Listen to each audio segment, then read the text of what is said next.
Um, I'm going to take a second and share, and then I'm going to share a video from Dr. Amy Johnson that she recorded. It's wonderful. I had the, the privilege of watching it earlier.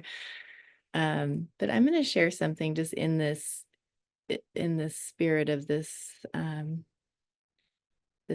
day today and what Shannon's moving through. I had this pregnancy condition, hyperemesis gravidarum, 4 times with all my pregnancies. I have 3 kids here.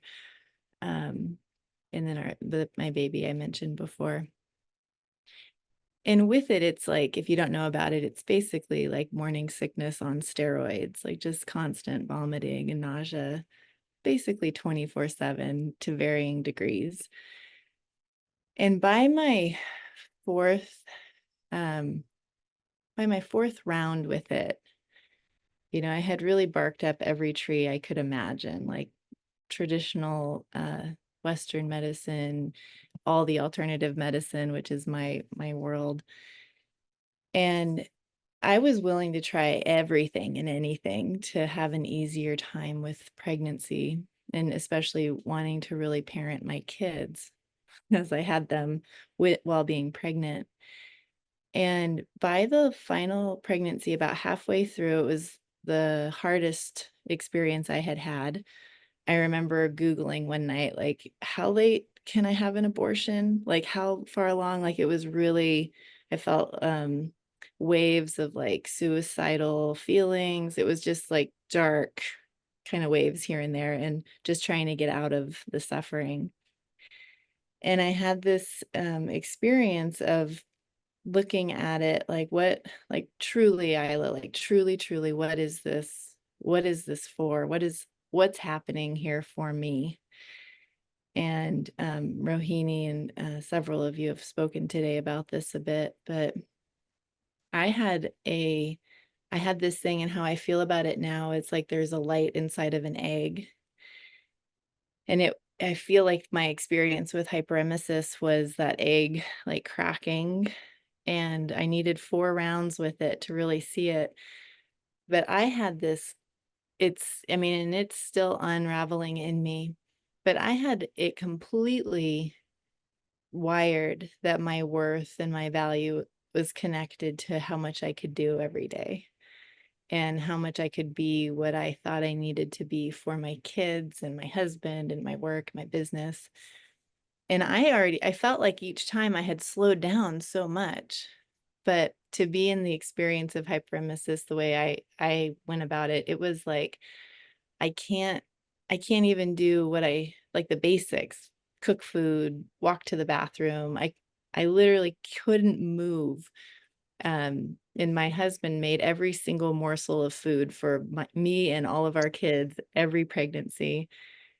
And there was just this thing. I remember at some point halfway through my fourth pregnancy having this like insight of like, I I don't want to get out of this.